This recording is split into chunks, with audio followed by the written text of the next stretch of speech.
Elijah Davis graduated from Jefferson High School, located near the Tampa International Airport in Florida.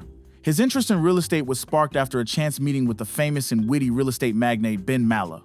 He was accepted into the real estate program at Florida State University in Tallahassee and loved every minute of his education. In his senior year, Elijah took a leading role in the Students' Real Estate Society and completed an internship with an agency in Jacksonville. He was employed as a junior agent in a small business in Fort Lauderdale, but when the real estate market cooled, the agency's principal broker invoked her policy of last in, first out, and Elijah found himself out of a job. That was when the truth about a career in real estate hit him. It would rise and fall in direct relation to the real estate market itself. He knew he had to become good enough to ride the ups and downs. After knocking on agency doors for 2 months, he finally landed a job in Delray Beach, a pleasant enough area with plenty of housing stock that had the potential of being bought or sold. The principal broker, Jimmy Whatmore Brown, was 72 years old and looked like he was 82. He had a craggy, worn face that looked like it had seen too much Florida sun and been involved in too many shady deals. Elijah tried very hard to make a good impression by selecting certain small areas of Delray Beach where a house had recently been sold. It didn't matter if his agency sold it or another did. He just wanted an excuse to introduce himself to homeowners nearby, to offer his business card, and to see if the person standing behind the screen door was interested in selling. Elijah's mistake, if you can call it that, was that he didn't tell Jimmy what he was doing.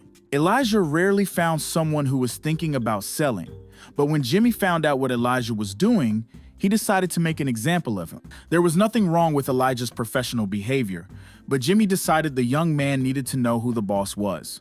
Jimmy ambushed Elijah during a weekly sales meeting with the other agents and made it perfectly clear that a junior with a fancy degree had to get the boss's approval for anything he wanted to do. Menacingly, he said to Elijah and the others, "I hope I am making myself clear." A couple of the agents shifted uneasily in their chairs. They knew what often followed when Jimmy made himself clear. Elijah did not respond to his public humiliation, and he took a few days to consider what the best approach would be. In fact, he decided that there would be 2 approaches. The first was to do exactly what Jimmy wanted and to work hard. The last thing he needed was to lose his job. The second was to start thinking about his future in real estate. Should he continue? Should he look for some other line of work? The first approach, doing exactly what Jimmy approved, worked reasonably well over the next year or so. Elijah was not Jimmy's target in the weekly sales team meetings. Elijah soon realized that not being harassed was Jimmy's version of praise. However, Jimmy did seem to make a habit of attacking at least one of the agents every month or so, and Elijah decided it was simply a matter of time before it was again his turn. Elijah quickly became a leading agent under Jimmy's regime, selling more prestigious properties. He consistently broadened his knowledge by studying the Miami, Fort Lauderdale, and West Palm Beach markets. He began with suburban homes, then expanded to high-rise apartments near the sea. But Elijah did more than that. Every chance he got, he pursued his second approach to developing his career. He had decided that real estate was definitely the profession for him, but he was learning about new ways of thinking about real estate and new ways of arranging transactions. He had never heard of tokenization before, but he narrowed the focus of his research to this area. He attended specialist conferences via Zoom and even contacted leading thinkers in this rapidly changing market on X and other platforms, asking them questions, offering solutions to some of the complexities of making property available to buyers via virtual tokens. He found some concepts difficult to understand. He had to learn about blockchain technology, fractional ownership, secondary trading, and smart contracts. But one expert, who sometimes appeared in podcasts on tokenization, occasionally contacted Elijah and asked about the high-value end of the real estate market on the southeast coast of Florida. They also had a few interesting conversations about smart contracts. Elijah kept his new interest entirely secret from everyone at the agency. It was none of their business. One day, Elijah faced a sudden and unexpected crisis. He had found a buyer for a beautiful home on Caesars Drive, overlooking the Intracoastal Waterway. The seller wanted $4.1 million. Elijah's buyer offered $3.9 million, and when the verbal agreement was made, Elijah immediately headed back to the office to begin arranging the paperwork. It was always wise to exchange the signed contracts quickly. Just 3 hours later, Elijah received a call from the buyer who screamed down the phone. He said he had struck a fair deal, but that Elijah double-crossed him. He said Elijah was a snake. He said he would report Elijah to the Florida Real Estate Commission and have his license revoked. Elijah was shocked, but managed to calm the man down enough to find out what had happened. Another agent had found a buyer willing to pay $4.1 million, and because the contract had not been signed for $3.9 million, the seller accepted the higher offer. The buyer had been royally screwed. Elijah assured the buyer that he was not involved, and he promised to find out what happened. He rang the seller and asked which agency had come in with a buyer willing to pay a higher price. The seller was confused. "It was your agency." After he hung up, Elijah went straight to Jimmy's office to explain what had happened. When Elijah had finished his first couple of sentences, Jimmy said, "I know all about it." Elijah was confused. "How?" Jimmy smiled slyly. "It was me. I get a nice commission too." Elijah went back to his desk and slumped into his chair. His head was spinning. His own boss had screwed him. That fact stung more than the $230,000 commission he had just lost.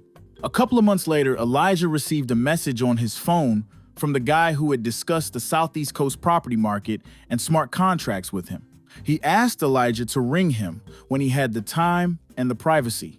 After a long phone conversation sitting in his car in a quiet suburban street, Elijah hung up and trembled as if a chill had swept through him.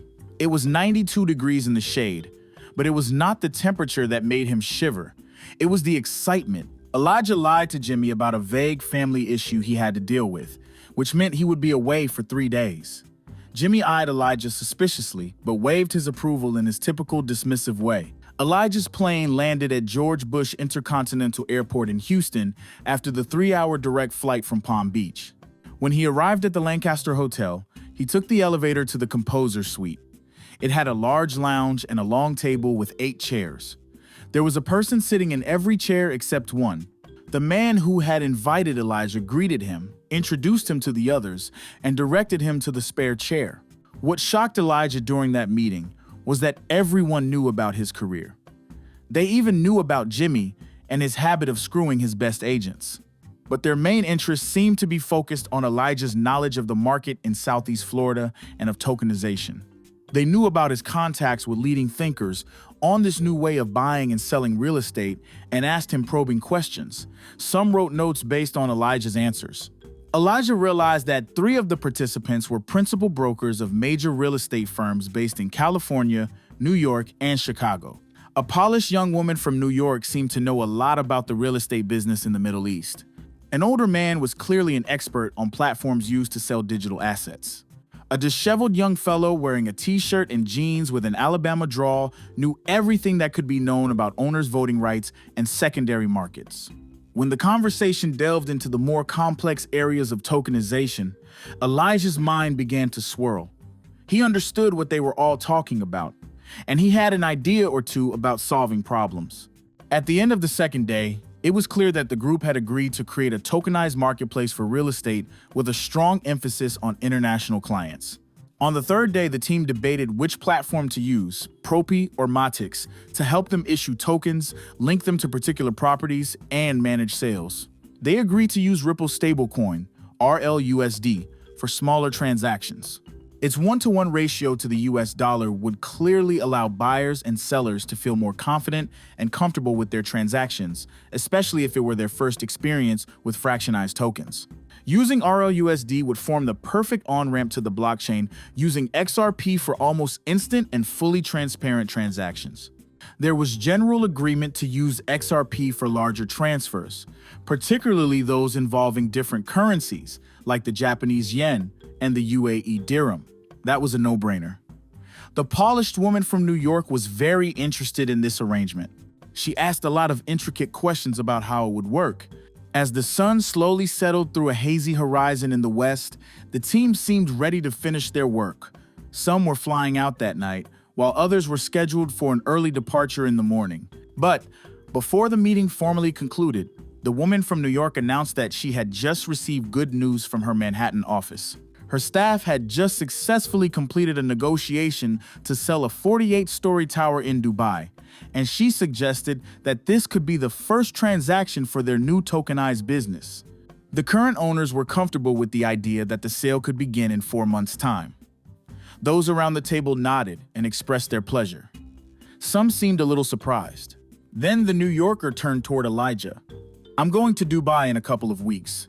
Would you be able to come with me so you can get a feel of how to sell real estate?"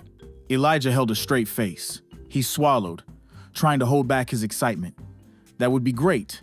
Thanks very much. Yes." The New Yorker smiled with supreme confidence. "That Jimmy guy is going to be pissed when he finds out he's lost you."